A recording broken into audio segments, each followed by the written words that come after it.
So I said to myself, what is that next step? And at the time I had bought a house, and that was the seed of it. And that kind of flourished from there. Gotcha.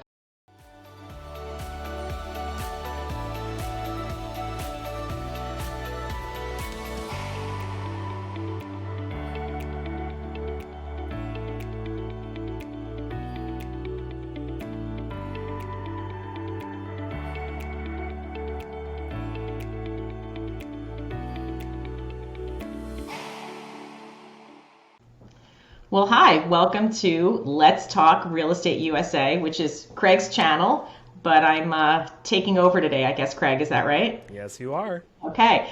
Reason I'm taking over is because Craig is the interviewee today. He is our stellar rookie at Keller Williams Suburban Realty. And Craig, how long have you been with us? I have been with you just over a year, maybe 14 months total. So we can't call you rookie anymore, I don't think. No, not anymore. Okay. Okay. Seasoned. Apparently. Okay. How did that happen? Anyways. So seasoned also means successful. So I think we're going to focus on that today, if that's okay with you. And I guess the first question I have, Craig, is you got into real estate for a reason, and I'd love to hear about that reason. I would also like to hear what your expectations were, what you thought it would be like. So I got into real estate for a couple of reasons. The primary reason was there were certain goals in my life that the careers I was doing at the time were not, number one, fulfilling, and just financially could never do. So my 20s was really, I was a performer. I was doing music theater and opera and all that stuff. And then at the end of my 20s, I switched over into teaching, which I kind of considered tail end of that. Some people consider it a second one. I consider it the same one.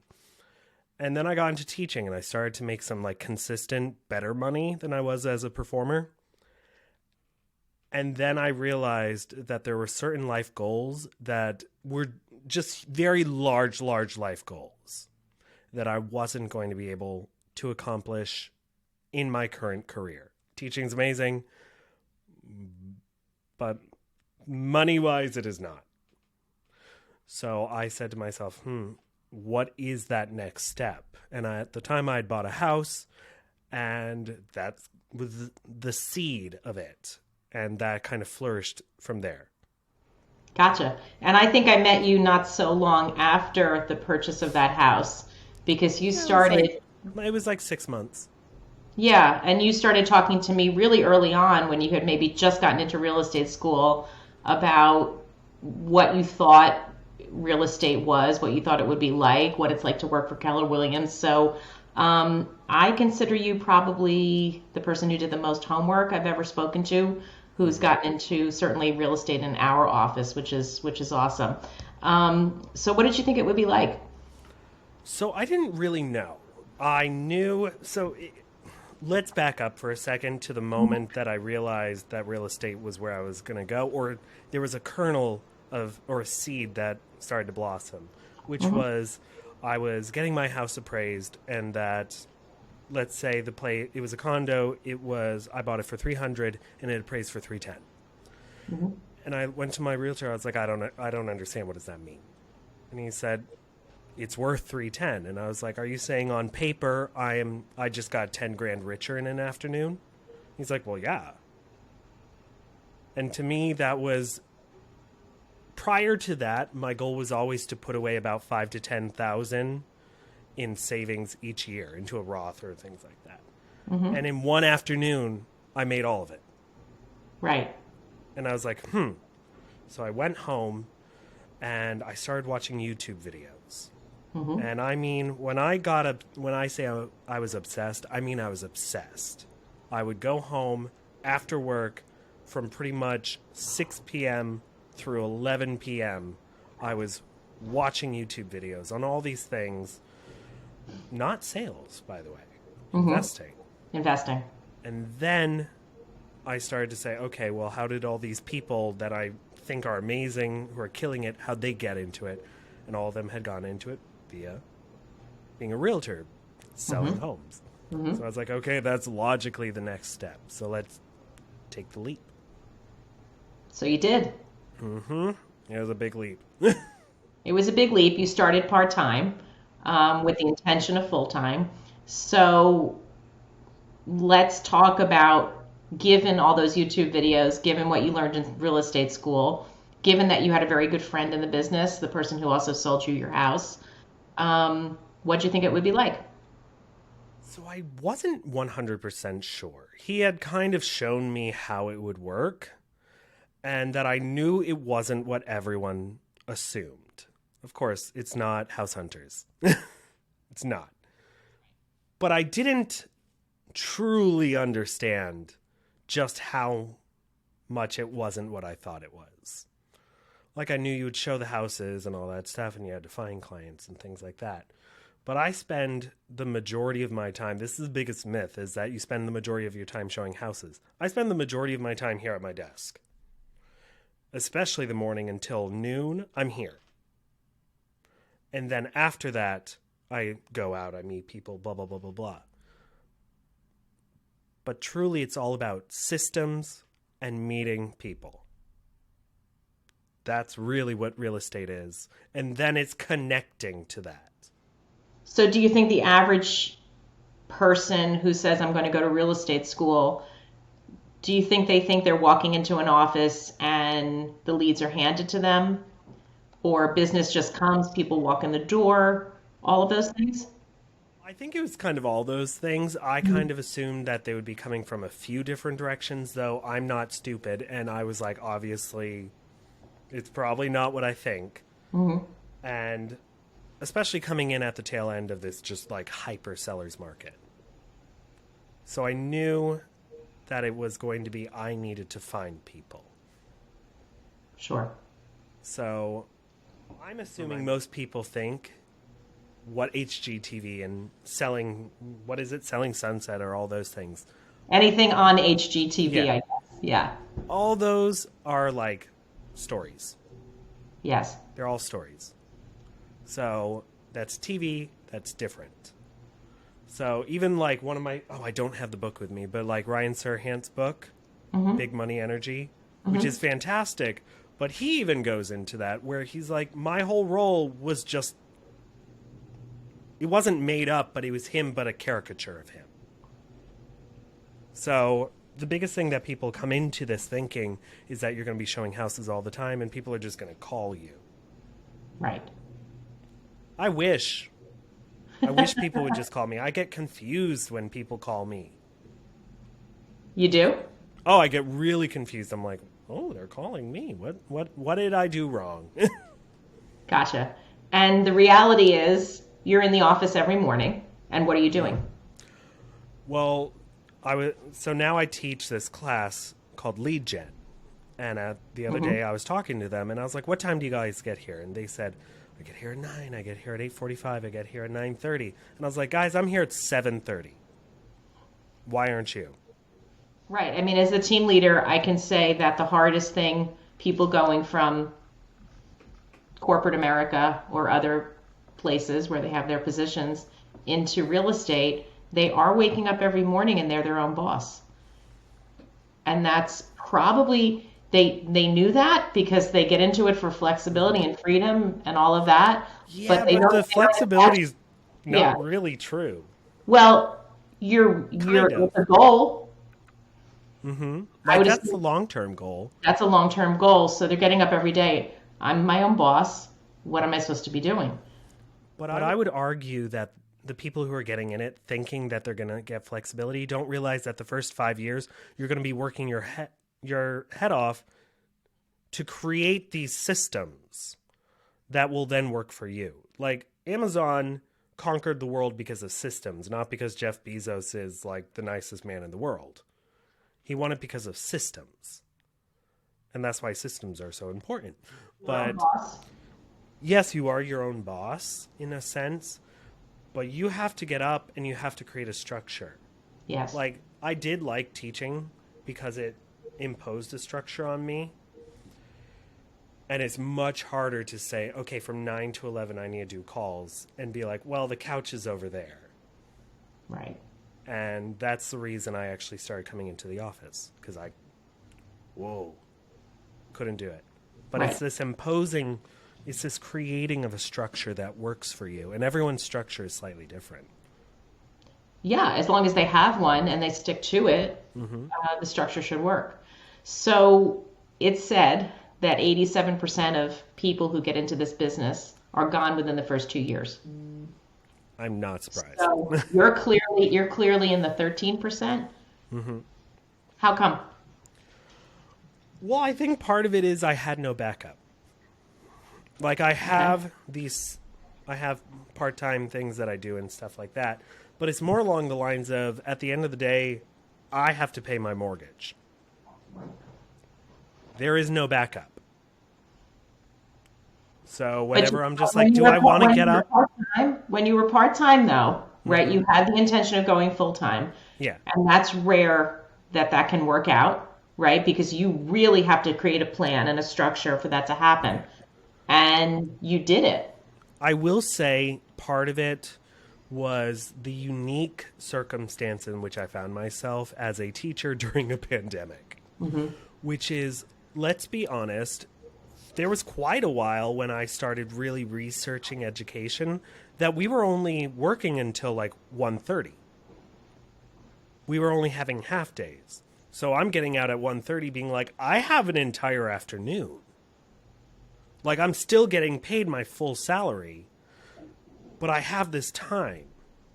So I was in a very unique circumstance. And even when we then went full time, which was last year leading through July, I was still getting out at like 4. And it was like concrete, you're done at 4, get out of the room. Which allowed me to then, but then again, I know myself and I would go home and from 4 to 6:30 do calling or do something. I wasn't perfect at it, but I did every day, whether I was in a bad mood or a good mood, because I knew there was a bigger goal. But you have to admit, because you're in this business long enough to know that the average person who gets into this business does not think that way. So what's different about you? I think it's the big why. We always talk about our big whys. From in my sense, it is this creation of generational wealth, which drives me. It is the ultimate driver.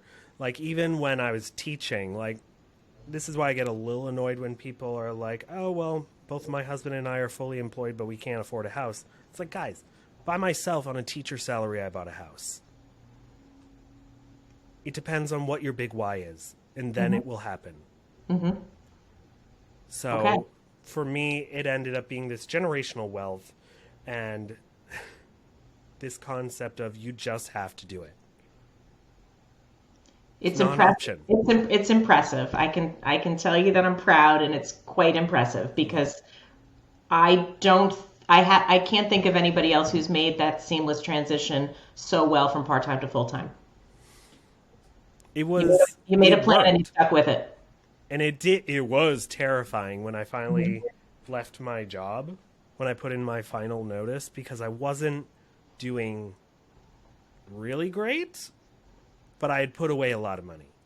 So I Okay. knew I'd be fine. I think I'd calculated that if I'd only gotten another few deals through the end of the year, technically I could last until next summer before running out of my cash. Great. I'm not worried. Yeah, I'm not worried now that I'm like doing it now it's working. Yep. So talk to us about your tangible results in year one. So my tangible results was my goal was to get like 10 deals and make at least 50,000. And I am about probably will be closing on the 10th deal at the end of this month, and I'll make like 70, I think. That's awesome. And then the intangible part. There's so Oh, many intangibles. I wonder if you could like highlight those a little bit.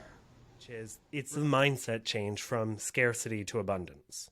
And once you have abundance, it's wild that I used to think my 60K in teacher salary was a lot, and it still is.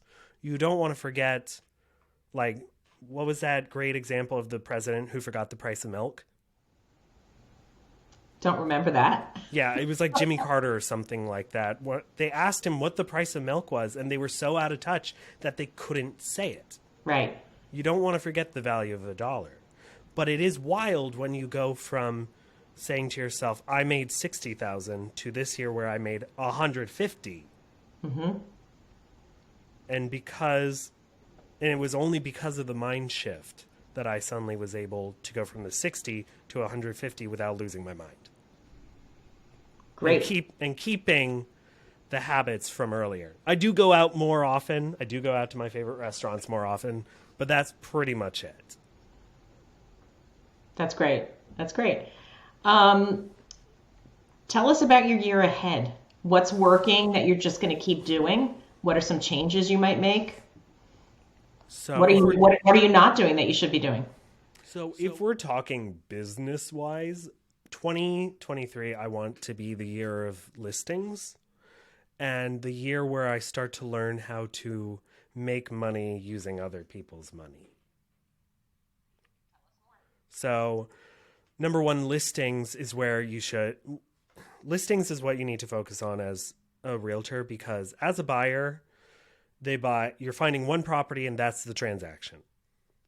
Whereas if you have the listing, you obviously need to sell the listing, but a lot of times they're buying in the area. So you actually have two deals.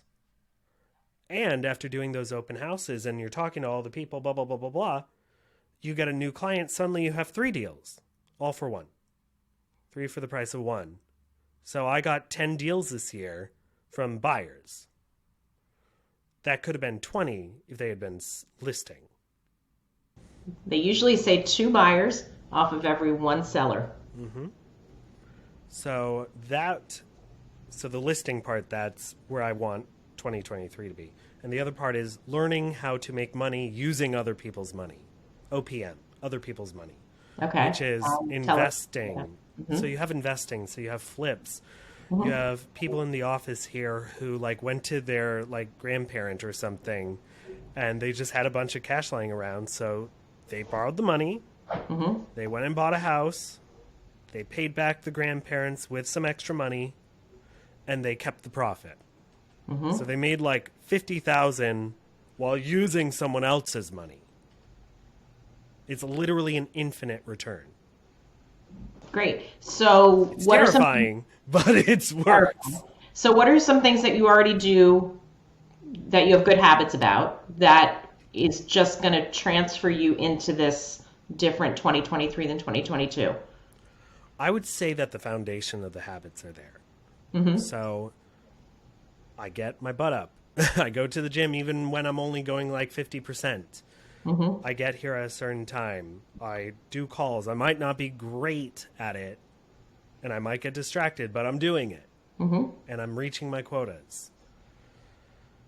There are certain things in the afternoon I need to get better, but the foundation is there, the understanding of what needs to happen. Mm-hmm. So people don't have to be do you understand the point of networking? I'm I understand it. I just need to find where they are. Okay, so that's the change you'll make, is getting more, going out for more networking opportunities. Mm-hmm. I also just like networking. I like going out to restaurants. I like meeting random people, even though I'm the most introverted person until I meet one person. And then I become the most extroverted person in the room. Oh, no, I'm awful. When I first walk into a room, if I first walk into the room, I need someone to introduce me to someone. And as soon as that happens, suddenly I become the extrovert in the room. Wow. Interesting. That's an extroverted introvert? Extroverted introvert. It also happens at bars all the time where I'm just hey, that person's cute. And they're go up. And I'm absolutely not. So I have to have a wingman. Always. Great. Got it. So I'm curious who inspires you. Ooh, interesting. So there's a few people. If we're talking celebrities and things like that, who the people I haven't met, yet who inspire me to be better. That would be like the people that I first started watching on YouTube. Graham Stephan, Chris Crone, I believe was his name. And people like that. Are we talking here like real estate, or are we talking just in general? I'm just talking in general because I'm inspired by you setting a path and Okay. a plan. So there must be a lot of people in Yeah. your life who are inspiring you in different ways. So I would say here's certain people who've inspired me in my life, which is number one is my mom and dad. Hmm. From my mom, I got brains. And from my dad, I got, well, he has brains, but he had the work ethic. Okay. Even to this day, I'm like, Dad, will you stop working full time? You don't need to work full time. He just likes it. My grandfather was just like him. He worked until he was like 85. You then have people like, I've had teachers over the years, things like that. There's Candace Wicke, who runs the New Jersey Conservatory, who just from sheer force and just willing it into existence created a music organization. You have, so like my realtor was Moses Oliva, so he was really amazing at just talking to people. And Yes. what I'm still trying to learn from him is whenever we would walk into a bar, like between a convention or whatever, to grab a drink, and the bartender would walk up and he'd say, "Hi, my name's Moses. What's your name?" And I suck at that. Well, but he has that entree with that name, Craig. Yeah, He has it he easy. does. He does. So there's that. There's people like you and like Steven who have made a career in real estate and who are kind of on the other side of building it. And now you get to do other things. That is true. Life by design for sure. Yeah, which is what I want. My goal is in 10 years to be financially free. Doesn't mean I'm going to stop working, Right. because I'm like my dad. When I'm not doing something, I go insane. Right. All right, that's awesome. So you've mentioned a lot of people in your life or people you haven't met. I think Ryan Serhant might be one too since Oh, you yeah. Oh, know. my God. Hilarious. If I He could is, meet him, I would love to. yeah, he is hilarious. If you were to give one piece of homework to newbies who are in real estate school right now that they could do now before even their license coming through, what would you give them? Start figuring out what a day looks like, and then slowly start layering habits. You can't, like, my morning did not suddenly arrive at, I woke up at 5:30, I got to the gym by 6, by 7 I was at my favorite deli, 7:30 I'm here prepping, 8 going onward, 8:30, blah, blah, blah, blah, blah, blah. That came over a year. It started off with, I know I need to call for 2 hours. Okay, I'm getting consistent with that. Okay, and now I suck at this certain thing. I need to do scripts. So there's a script call at 8:30, so that's going to start my morning. Oh, but I need to get to the gym at some point. So I guess I'll do that right in the morning. So when does that have to be? Blah, blah, blah, blah, blah, blah. But all that came over time. If you think you're going to start, and that's probably the biggest myth, is that people think, yeah, you can make 100,000 your first year. But it ain't happening in the first month. What haven't I asked you that you think people should know about you not being a rookie anymore and what it was like or what you see happening for you? I think it's a few of the myths about, like, my biggest myth that I want to break is this idea that you're going to keep all of your commission. So when they're just like, oh, well, you can make this commission. I'm like, yeah, but you're also going to spend 20% of it to make it. And that's on top of the split that you get taken. Okay. So what's in that 20% that people don't think about? So, for instance, oh my God, gas getting everywhere, number one. But, like, I had to buy all this stuff. Like, this microphone is $250. Like, those were some inspiration. Those cost like 20. Like, this to keep my laptop cool. This laptop I just had to buy because of it. It was $900. How about Like, how about the cost of sales kinds of things, like per deal cost of sales? so I noticed that actually for buyers, it's much lower, but Yes. it's because you're trading time. Yes. You're trading your time for that money that you get to keep. Mm-hmm. Whereas, so like, I put in very little money for that. It's primarily just gas. Mm-hmm. That and maybe buy them a coffee for the first meeting. That's it. Where the money is that you have to spend is listings. Yes. So like I made 10,000 off of a listing in Somerville, but I spent like I think it was also because it was my first, but I had to buy open house signs. I had to buy the sign to hang up. I paid $250 for a cleaner to come through. I paid for $400 for photos and for a website. Like I put like 1,500 or 2,000 into it. Mm-hmm. Some of that are things that will, Yeah, you it was know, the first time, like yes, a one-time purchase. yes. But some of those things, like I still would have spent a tenth of it, no matter what. Mm-hmm. Look, And that's if it you closed. have a value proposition, right? And as part of your value proposition, you are doing things at a certain level, and you're going to keep doing things at that level because that's who you are, and those things cost money. Yeah. Well, they sell. Yes. Have you looked? What other myths? What are some other myths? Um, that you have to be like everyone else. I don't think that's a myth, really, in that sense, but it is.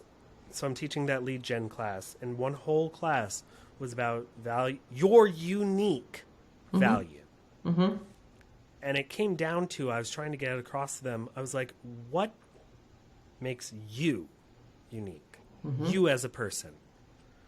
And for some of the younger ones, they were having a hard time. And I think I would have had a hard time at that age. But now I'm just like, I know when I walk in the room, I'm going to be the loudest. I'm probably going to be the funniest. I know that about myself. And I know that what I have to offer is this global view of economics and how it's going to affect a person's life. Like, Right. So it sounds like this myth is again an HGTV problem where people just see agents in their cars meeting people in front of a house, showing a house, and having a value proposition is not in the picture whatsoever. yeah. So my last question would be, you talked about 10 years. What's 5 years? Okay. I don't really have the 5 year at the moment. I Okay. have the 10 year because I know that in 10 years I definitely want to have kids, and if I'm having kids, I can't be running around every freaking day Okay. because I need to be with them. So I can't be working 55 hours because right now I do real estate and I have a church job. That's only a few hours a week. But then I also like do a little other things, and that takes time. Mm-hmm. But when I have kids, a lot of that's going to have to go away. Okay. Like, it just is. So there's that 10-year plan, which is to free up my time. Great. My 5-year plan, I would say to get to a point where I am killing it and it's starting, not just starting, but it is now fully engaged, all the things that I want to do. Mm-hmm. Maybe not on a like skyrocketed level, but it's there. Mm-hmm. All the portions of the business are in place, and only thing that has to happen from there is just scaling it. I Your, don't have to create it. your percentage of cake and icing is going to change. And you know what I mean by that, right? Yeah. You're spending a lot of time on icing right now because you haven't built your cake as much. But as you continue in the business every year, a lot of your business will start to come from referrals. I hope, because I would love for that to happen. Like, I love it. We have a class where it's me and a bunch of just like agents who have been killing it the past 2 years. Mm-hmm. And they're all talking about how now they actually have to make phone calls and like reach out to people. And I'm sitting there going, I've never had someone just like reach out and call me. I wish. You're going to see that change I because we're hope. building the habits and you've built the foundation that will happen. Hmm. Yeah. Well, for one, as your team leader, I can tell you I am honored that you chose us to build your business with. You had 1,000 questions for the first couple of months that I knew Oh yeah. you, and you're still going to have lots of questions for all of us. But that really makes you you, and that's Hmm. what's making you successful. So I really appreciate you being with us. Thank you.